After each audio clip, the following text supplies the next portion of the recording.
பொதுவாக மனித வாழ்க்கையில் ரொம்ப ஸ்ட்ராங்கான ஒரு காலப்பகுதி தான் இளமை பகுதி. பொதுவாக ஒரு ஜனாதிபதியிடம் போய் கேட்டால் உங்களுக்கு என்ன குறை, அதாவது ஜோ பைடன் போய் கேட்குறோம், அமெரிக்கா ஜனாதிபதியிட்ட போய் கேட்டால் உங்களுக்கு என்ன பிரச்சனை, எல்லாமே இருக்குது. அமெரிக்காவுடைய ஜனாதிபதிக்கு ஒயிட் ஹவுஸில் இருந்து அவருடைய வேகமாக போகக்கூடிய வண்டியில் ஒரு 300 ஸ்பீடில் போனாலும் ஒரு டீ கப்பை வச்சு அது அசையாது. அந்த அளவுக்கான ஒரு வசதி வாய்ப்புகள் கொடுக்கப்பட்ட ஜோ பைடன் போய் திரும்பி கேட்டு அவர் சிந்திச்சு பார்த்தால் அவர் என்ன கேட்பாருன்னா, எனக்கு இளமை கிடைக்குமான்னு கேட்பார். ஏனென்றால் அந்த அளவுல ஒரு வயோதிபராக இருக்கிற நேரம் குளுகுலன்னு இருக்கிற ஸ்விம்மிங் பூலில் பாஞ்சு குளிக்கலாது, இடுப்பு பிடிச்சிடும். மருந்து மாத்திரையோட அவருடைய வாழ்க்கை போகணும்.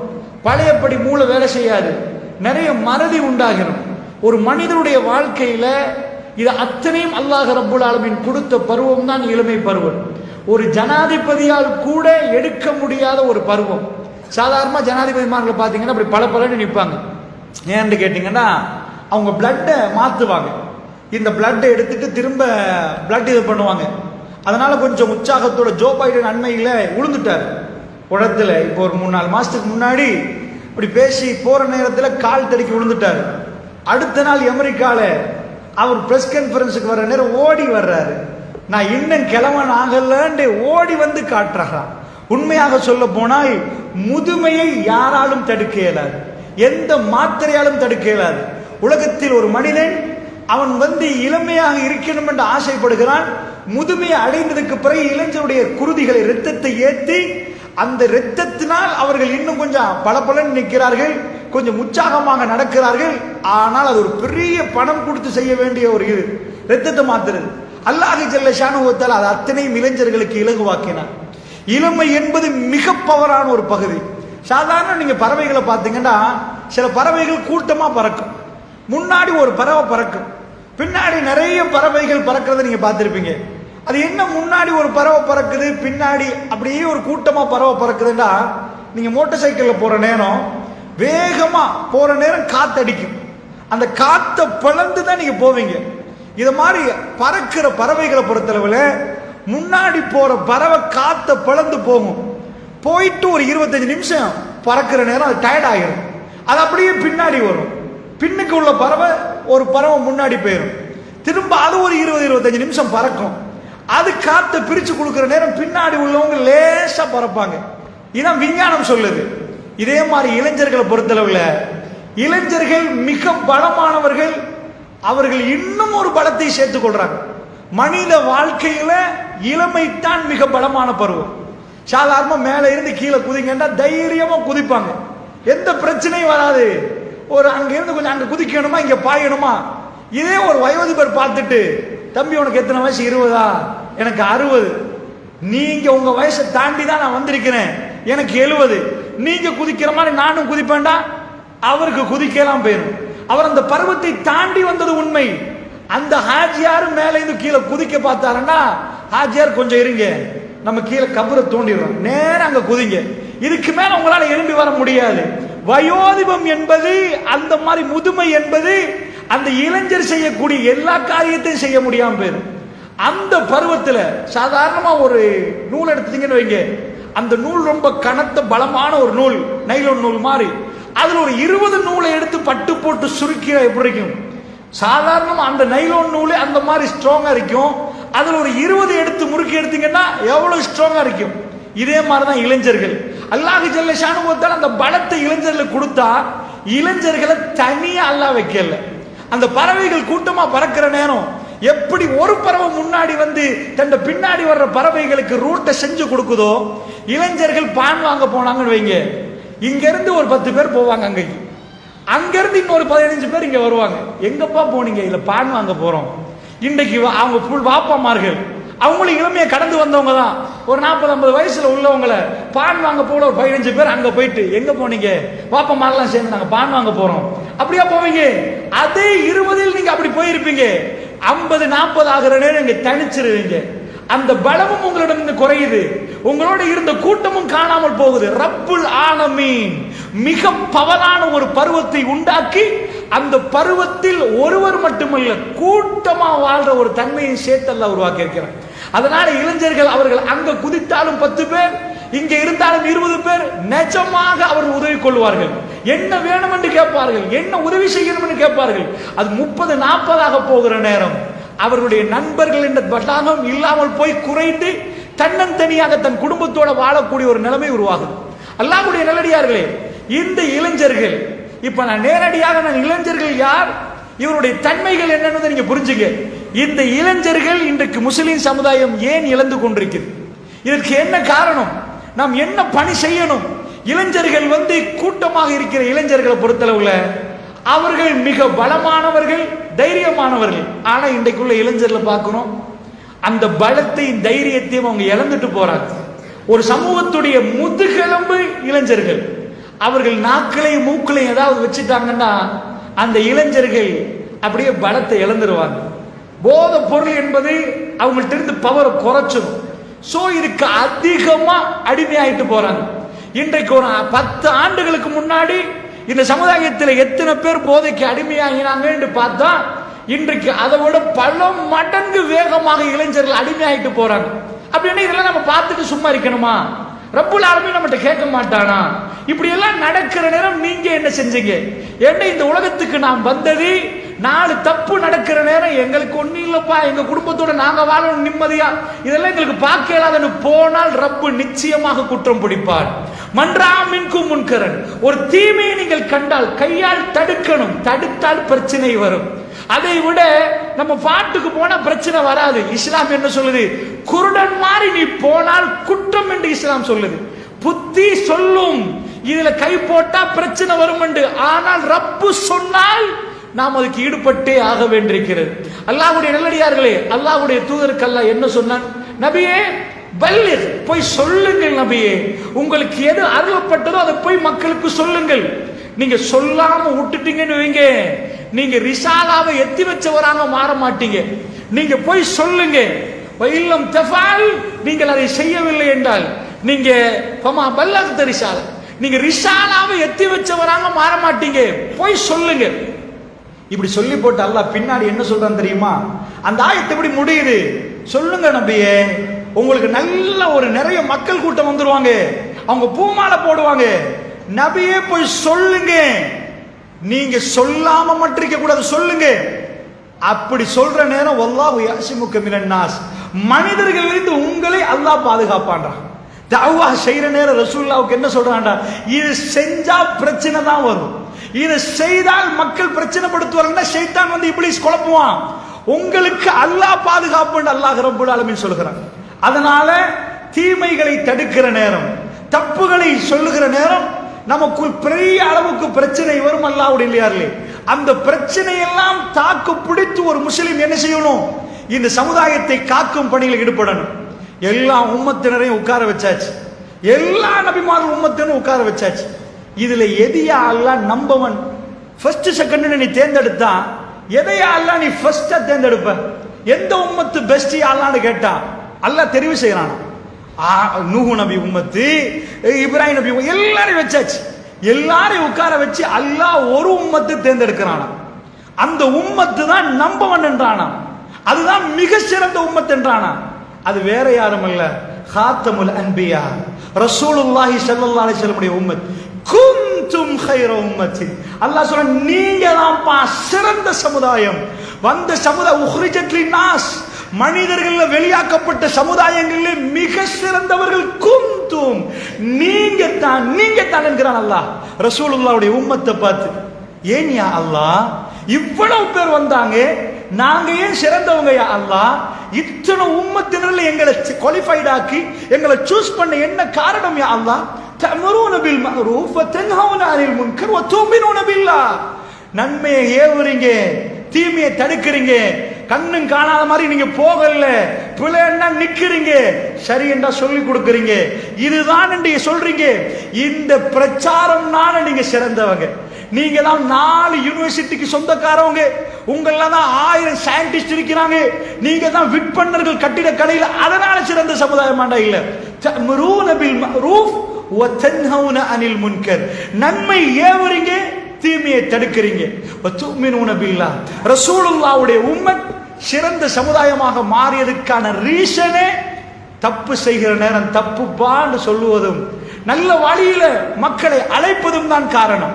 அல்லாஹ்வுடைய நல்லடியார்களே, அப்படி என்றால் இன்றைக்கு இளைஞர் சமுதாயம் சீரழிந்து போகிறது என்று சொன்னால், நானும் நீங்களும் கண்ணை பொத்தி காது கேட்காதவங்க மாதிரி இருந்தான் நிச்சயமா அல்லாஹ் கேட்பான். அல்லாஹ்வுடைய நல்லடியார்களே, ஒருவர் நோய்வாய்ப்பட்டு அவரை போய் விசாரிக்கணும். ஒரு முஸ்லீமுக்கு அதெல்லாம் தெரியாது என்று சொல்ல இயலாது. ஒருவர் துடித்தால் அவரை பார்த்து உதவி செய்யணும். இதெல்லாம் மறுமையில் வந்து கேட்பான் அல்லாஹ். 95 பெட்ரோல் அடிச்சிங்களா, 92 ஒக்டேன் அடிச்சிங்களான்னு அல்லாஹ் கேட்க மாட்டான். பெட்ரோல் விலை இன்றைக்கு எவ்வளவு குறைஞ்சிச்சு, எந்த பிரைஸுக்கு அடிச்சிங்க, நீங்க எந்த கார்டை கீத்துனீங்க, விசாவா மாஸ்டர் அல்லாஹ் கேட்க மாட்டான். உன் அண்டை விட்டார் நோயில துடிக்கிறத நீ எட்டி பார்த்தியான்னு கேட்பான். உன்னோட இருந்தவர் நோய்வாய்ப்பட்டவாரே அவரை போய் பார்த்தியா, அவருடைய ஜனாசாவுக்கு கலந்து கொண்டீங்களான்னு கேட்பான். ஹக்குல் முஸ்லிம் அலல் முஸ்லிம், ஒரு முஸ்லிம் இன்னொரு முஸ்லிமுக்கு செய்ய வேண்டிய கடமைகள் சித்தாரண்டாங்க ரசூல் ஸல்லல்லாஹு அலைஹி வஸல்லம். அதனால் இந்த பள்ளிக்குள் அமர்ந்திருக்கிற நாம் சில கடமைகளுக்குள் உள்ளவர்கள். எங்களுக்கென்று சில கடமைகள் இருக்கு அல்லாஹ்வுடைய நல்லடியார்களே. அந்த கடமைகள் ஒன்றுதான், அதாவது நன்மை ஏவணும், தீமையை கண்டால் தடுக்கணும். இதை தடுக்கிறதுக்கு நம்மளால முடியலண்டா மனசால வெறுத்து ஒதுங்கினா ரசூலுல்லாஹ் சொன்னாங்க, ஒரு ஸ்கேல்ல வச்சு ஈமான நிறுத்து பார்த்து, ஒரு 100 கிலோ ஒரு பேச்சுக்கு, ஒரு ஆள் ஈமான் 50 கிலோ, இன்னொரு ஆள் ஈமான் 20 கிலோன்னு வைங்களேன். இதை நிறுத்து பார்க்கறதுக்கு ஸ்கேல் இல்லை உலகத்துல. இதை கொண்டு போய் கல்பை வச்சு ஈமான பார்க்க இயலாது. ஆனா தனக்குத்தானே மெஷர் பண்ணலாம். ஒரு தீமை நடக்குது, அதை கண்டு ஒதுங்குறார். பேசுறதுக்கு ஏலா, கரத்தால தடுக்க இயலா, பேசால இயலாது. அவருடைய ரசூலுல்லாஹ் சொல்றாங்க, ஒரு தீமையை கண்டா நீங்க போய் கையால தடுங்க, இல்ல உங்களால முடியலையா உடனே நீங்க நாவால தடுங்க. நாக்கால முடியலையா பேசுறதுக்கு, நீங்க மனசால ஒதுங்குங்க. தாலிக அத்அஃபுல் ஈமான், ஈமான்ல ரொம்ப ஆக குறைந்த இடம் அதான் நாங்க ரசூலுல்லாஹ். ஈமான் ரொம்ப பலகீனமான ஸ்டேஜில் இருந்தா மனசால வெறுத்து ஒதுங்குவாராம். அல்லாஹ்வுடைய நல்லடியார்களே, மனசாலே வெறுத்து ஒதுங்க ஏலாட்டி என்ன பண்றது அல்லாஹ்வுடைய நல்லடியார்களே? அப்ப ஈமானே இல்லைன்னு சொல்லுவது அல்லாஹு ஆலம். அல்லாஹ்வுடைய நல்லடியார்களே, அப்படி என்றால் இந்த தப்புகள் நடக்கிற நேரம் எங்க வீட்டு கதவை இன்னும் தட்டவில்லையே, எங்க பிள்ளைகள் இதுக்கு இன்னும் அடிமையாகலையே என்று நாம் காது கேட்காதவர்கள் போன்று, கண்ணு குருடர்கள் போன்று நாம் தொழுதுட்டோம், நோன்பு பிடிச்சிட்டோம், ஹஜ்ஜி செஞ்சுட்டோம் போகலாமா? அல்லாஹ்வுடைய நல்லடியார்களே, ஒரு போதும் இயலாது. அல்லாஹ்வுடைய நல்லடியார்களே, இந்த உம்மத் பாதிக்கப்படுகிற நேரம், இந்த உம்மத் நோவிக்கப்படுகிற நேரம், இந்த உம்மத்துடைய இளைஞர்கள் அவர்கள் இந்த உம்மத்தை விட்டு கொஞ்சம் தூரம் போகிற நேரம், அவர்களை அழைத்து வந்து இந்த உம்மத்திடம் திரும்ப சேர்க்க வேண்டும். அல்லாஹ்வுடைய நல்லடியார்களே, அது எங்களுடைய கல்வியில் ஆழ பதியணும். இந்த உம்மத்துக்கு ஒரு பகுதியில் வேதனை வந்தால் அது நமக்குள் அந்த வேதனை வர வேண்டும். அல்லாஹ்வுடைய நல்லடியார்களே, உடைய சகோதரர்கள் பலஸ்தீனத்திலே துடிக்கிற நேரம் நாம் வேலை, அதாவது நிறைய வேலைகளால் அவர்களை மறக்க முடியாது. எங்களுடைய தொழுகையில் அவர்கள் பிரார்த்தனை செய்ய, இறைவா எங்க சகோதரர்கள் நோவிக்கப்படுகிற நேரம் எங்கள் கண்கள் கலங்கணும், எங்க கல்விகள் கரையணும். இந்த உம்மத்தினர் பாதிக்கப்படுகிறார்கள். அல் முஸ்லிம் அகுல் முஸ்லிம், ஒரு முஸ்லிம் இன்னொரு முஸ்லிமுடைய சகோதரன் என்றால் அல்லாஹ்வுடைய நல்லடியார்களே, இதே நிலைமை இன்றைக்கு நாம் பார்க்கிறோம். நம்முடைய எல்லா ஊர்களிலும் இளைஞர்களும் யுவதிகளும் இஸ்லாமிய சாயல் இல்லாமல் அதிகம் இஸ்லாத்திலிருந்து கொஞ்சம் கொஞ்சமாக தூரமாக கூடிய ஒரு நிலவரத்தை நாம் பார்க்கிறோம். அதனால் அல்லாஹ்வுடைய நல்லடியார்களே, அவர்களை யாரு கொண்டு வந்து மஸ்ஜிதிலே சேர்ப்பார்கள்? அவர்கள் இந்த மஸ்ஜிதுக்கு யாரு வழிகாட்டுவார்கள்? அவர்களை இந்த பள்ளிவாசல் முன்னாடி கொண்டு வந்து தொழுவிப்பதற்கு யாரு மேல நம்ம யாருமே செய்ய மாட்டோம்டா. அல்லாஹ்வுடைய எங்க பணி என்ன? எங்க பணி என்ன? அல்லாஹ்வுடைய நல்லடியார்களே, அப்படி என்றால் அவர்களை பள்ளிவாசலுக்கு கொண்டு வந்தால் இந்த உம்மத்துடைய பலம் இன்னும் அதிகமாகும். ஏண்டா இப்ப போற போக்கு ரொம்ப டேஞ்சர். இதற்கு முன்னாடி ஜனாசாக்களுக்கு வந்தவர்கள் புத்தி சுவாதீனத்தோட நல்ல நிலைமையில வந்தாங்க. ஆனா இதுக்கு பிறகு ஜனாசாக்களுக்கு வரக்கூடியவர்கள் எப்படி வருவாங்கன்னு சொல்ல முடியாத அளவுக்கு முஸ்லிம் சமுதாயத்துக்குள்ளேயே போதைப் பொருள் பரவிட்டு இருக்குது. வாப்பாவுடைய ஜனாசாக்கு மகன் ஏதாவது அடிச்சுட்டு வந்துருவாரான்னு நினைக்கிற அளவுக்கு எங்க ஏரியாவில் இன்றைக்கு ஒரு 1.5 மாசம் இருக்குன்னு நினைக்கிறேன், 1 மாசம் 1.5 மாசம் ஒரு மகன், அந்த உம்மா பத்தி நான் பேசல, அவங்க மௌத்தா போயிட்டாங்க. அவர்கள் ரொம்ப இறக்கம் வச்சிருந்தாங்க, பிள்ளையோட பாசமா வளர்த்தாங்க பிள்ளைய. ஆனால் இவன் போதைக்கு அடிமையாயிட்டான். பல தடவை போலீசார் வர நேரம் கெஞ்சி கெதறி என் புள்ள நல்ல அப்படி ஒன்றும் பண்ணல எங்க புள்ளைய விட்டுருங்கன்னு அந்த அம்மா அனுப்பி வச்சிருவாங்க. திடீரென்று இதுக்கு மேல நிறைய களவெடுக்க ஆரம்பிச்சிட்டாரு. அவங்க வாப்பா இதுக்கு மேல தாங்கலாண்டு அவரே போய் போலீஸ்ல புகார் கொடுத்தாரு. புகார் கொடுத்துட்டு வந்து மகனை கொடுத்த உடனே போலீசார் பிடிக்கிற டைம்ல உங்க அம்மாக்கு நெஞ்சு வருத்தம் வந்துட்டு, நெஞ்சு வருத்தம் வந்தவங்களை கொண்டு போய் ஜெனரல் ஹாஸ்பிட்டல்ல அட்மிட் பண்றாங்க. ஆனா திரும்ப வர்ற நேரம் ஜனாசாவா தான் வந்தாங்க. அந்த உம்மா அவர்கள் போன விதத்திலே திரும்பி வரல, அது ஹார்ட் அட்டாக், அவர்கள் மௌத் ஆகிட்டாங்க.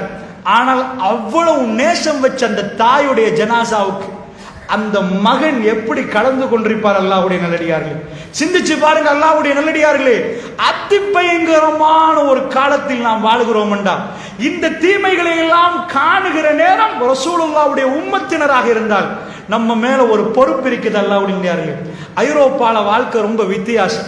ரோட்டில் எங்கேயாவது ரத்த வெள்ளத்தில் யாராவது உளுந்திருந்தா அவங்க திரும்பி பார்க்க மாட்டாங்க.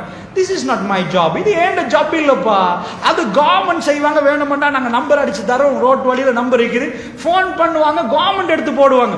இப்படியே ஒரு நாள் போகிற நேரம் அதே அவன் வாப்பா ரத்த வெள்ளத்தில் இருந்தாலும் இதேதான் அல்லாஹ்வுடைய நல்லடியார்களை துடிச்சு துடிச்சு நிக்கிற நேரம் யாரும் கை போட மாட்டாங்க. அண்டை வீட்டார் சாப்பிட்டாங்களான்னு அவங்க பார்க்க மாட்டாங்க. அல்லாஹ்வுடைய நல்லடியார்கள் வெளி உலகத்துக்கு அவங்கள மாதிரி சிறப்பான மனிதர்களை நீங்க பார்க்கல. ஹியூமன் ரைட்ஸ், வாப்பா மகனுக்கு பேசினா ஹியூமன் ரைட்ஸ் வயலேஷன். ஓஹோ வாப்பா அவர் மனித உரிமை மீறிட்டார், மகனுக்கு கொஞ்சம் தட்டிட்டார்னு சொல்லுவாங்க. ஆனா பச்சையா இன்றைக்கு காசால பிள்ளைகள் துடிக்க துடிக்க இறந்து போறார்கள். ஐநா சொல்லுது ஒரு நாளைக்கு 140 பிள்ளைகள் அந்த பாம் பிளாஸ்ட் ஆகிற சத்தத்துக்கே மௌத்தாகிறாங்க. சின்ன குழந்தைகளுக்கு தாங்க இயலாது. எல்லா பக்கமும் அணுகுரல் கேட்கிற நேரம் எங்கப்பா போச்சு மனித உரிமை, எங்கப்பா போச்சு ஹியூமன் ரைட்ஸ்? உலகத்தில் இதையெல்லாம் பேச யாரும் இல்லையா? G8 இல்லையா? பலமான நாடுகள் இல்லையான்னு கேட்கிற அளவுக்கு எல்லாம் ஒரு நடிப்பை நீங்க கண்டிருப்பீங்க. அல்லாஹ்வுடைய நல்லடியார்களே, ஆனால் இஸ்லாம் அப்படி அல்ல. ஒரு கைதியோடு எப்படி நடக்க சொல்லுது, ஒரு மனிதனோடு எப்படி நடக்க சொல்லுது, அத்தனையும் சொல்லி தந்த பூரணமான மார்க்கம். இதை பார்த்தாலே அழுகை வரும். மனிதன் மனிதனாக வாழ சொல்லி தந்த இந்த மார்க்கம் அல்லாஹ்வுடைய நல்லடியார்களே, இந்த புனிதமான மார்க்கத்தை விட்டு நம்முடைய இளைஞர்கள் கொஞ்சம் கலண்டு போகிற நேரம் அவர்களை கூப்பிட்டு இவருடைய பெருமதி தெரியுமான்னு கேட்கணும். எந்த மார்க்கத்தை விட்டு தூரம் செல்கிறீர்கள், இது என்ன தெரியுமா? யுவதிகளுக்கு ஹிஜாப் என்ன தெரியுமா, இதனுடைய பெருமதி என்ன தெரியுமா என்று சொல்லிக் கொடுக்கக்கூடிய முதியவர்களாக நானும் நீங்களும் இருக்கணும் அல்லாஹ்வுடைய நல்லடியார்களே. அப்படி இருந்து இந்த இளைஞர் சமுதாயத்தை காப்பாற்றாவிட்டால் இந்த சமுதாயம் மெல்ல மெல்ல முஸ்லிம் சமுதாயத்துக்குள் பெரிய ஒரு பிரச்சனை உருவாகும். அல்லாஹ்வுடைய நல்லடியார்கள், அந்த வகையில் கவனமாக நீங்கள் புரிந்து கொள்ள வேண்டும் என்பதற்காக வேண்டி இன்றைக்கு சில விடயங்களை சொல்ல வேண்டியாக இருக்கிறது. அதாவது இன்றைக்கு இளைஞர்களை எடுத்துக்கொண்டால் பப்ளிக் ஓப்பனா வந்தவர்கள் கேட்கிறார்கள், பல கொஸ்டின் கேட்கிறார்கள். இறைவனை நம்புறதிலே அவர்களுக்கு சந்தேகம். எப்படி அல்லாஹ்வை நம்புவது, எப்படி அல்லாஹ்வை நம்புவது, காணாத அல்லாஹ்வை எப்படி நம்புவது? ஏனென்றால் உலகம் எங்கும் இன்றைக்கு மீடியாக்களால் இஸ்லாத் குஃபுரை பரத்துகிறார்கள், இறைவன் இல்லை என்ற சித்தாந்தத்தை போடுகிறார்கள். நம்ம பிள்ளைக்கு அவங்க வாப்பா முஸ்லிம் உம்மா முஸ்லிம், அதனால நான் முஸ்லிம் ஆகணும் என்ற கொள்கையை தான் கொடுக்கிறோமே தவிர நிஜமா இறைவனுடைய மார்க்கத்தை பூரணமா தாய் தகப்பன் கொடுக்கிறீங்களான்னு கேட்கிறேன். அல்லாஹ்வுடைய நல்லடியார்களே, எத்தனை இளைஞர்களுக்கு இறைவனை சந்தேகம் இல்லாம இறைவனை நம்புவதற்கான வழியை நீங்க காட்டிருக்கிறீங்க. திருக்குர்ஆனை கையில கொடுத்து நீங்க 4 ஆயத்துகளை படிச்சுட்டு உங்க பிள்ளைக்கு 4 ஆயத்துகளை படிச்சு கொடுத்தீங்களா? அல்லது படிச்சு கொடுக்கிற சபைக்கு போய் நீங்க படிச்சு உங்க பிள்ளைய கைகோட கூட்டி போய் உட்கார வச்சு படிச்சு கொடுத்தீங்களா? இறை நம்பிக்கை என்பது உம்மா முஸ்லிம் வாப்பா முஸ்லிம் அதனால் முஸ்லிம் ஆகுவது என்பது இறை நம்பிக்கை. இதான் மக்கத்து காபிர் சொன்னான். அவன் என்ன சொன்னான், நாங்க அப்பா பாட்டம் முப்பாட்டம் கண்ட கொள்கையில நாங்க நிக்கிறோம். குஃபார்கள் என்ன சொன்னாங்களோ முஸ்லிம்கள் அப்படி சொல்லக்கூடாது. எங்க வாப்பாட கொள்கையில நம்ம நிக்கிறோம், அவங்களும் லா இலாஹ இல்லல்லாஹ் சொன்னாங்க, அதனால சொல்றோம். குர்ஆனை படித்து ஒரு உண்மையான முஸ்லிம் உருவாக்கணும். தாயும் தகப்பனும் கையோட பள்ளிக்கு கூட்டிட்டு போகணும், வாப்பா புள்ளை உட்கார வைக்கணும், அந்த சித்தாந்தங்களை கொடுக்கணும். எந்த மஜ்லிஸ்கள்ல அல்லாஹ்வை பத்தி பேசப்படுகிறதோ அந்த மஜ்லிஸ்ல உட்கார வைக்கணும், அவர்களை சிந்திக்க வைக்கணும். அல்லாஹ்வுடைய நல்லடியார்களே, அவர்களுக்கு அந்த வழியை காட்டணும். எது இஸ்லாம் என்ன சொல்லுது என்ற சித்தாந்தங்களை நம்ம கொடுக்கணும். நம்முடைய அல்லாஹ்வுடைய நல்லடியார்களே, நம்மில் எத்தனை பேர் இதை கொடுத்தோம் என்பதை கொஞ்சம் சிந்திச்சு பாருங்க. அல்லாஹ் ரப்புல் ஆலமீன் இந்த வாய்ப்பை எனக்கும் உங்களுக்கும் நமக்கு பிள்ளைகளை தந்திருக்கிறானே, எதுக்குன்னா அவங்க வளருவாங்க. நீங்க ஒன்றும் வளர்க்க வேண்டிய தேவையில்லை, ரூட்டை மட்டும் காட்டணும். நீங்க காட்டிட்டீங்கன்னா அவர்கள் அதை பின்தொடருவாங்க.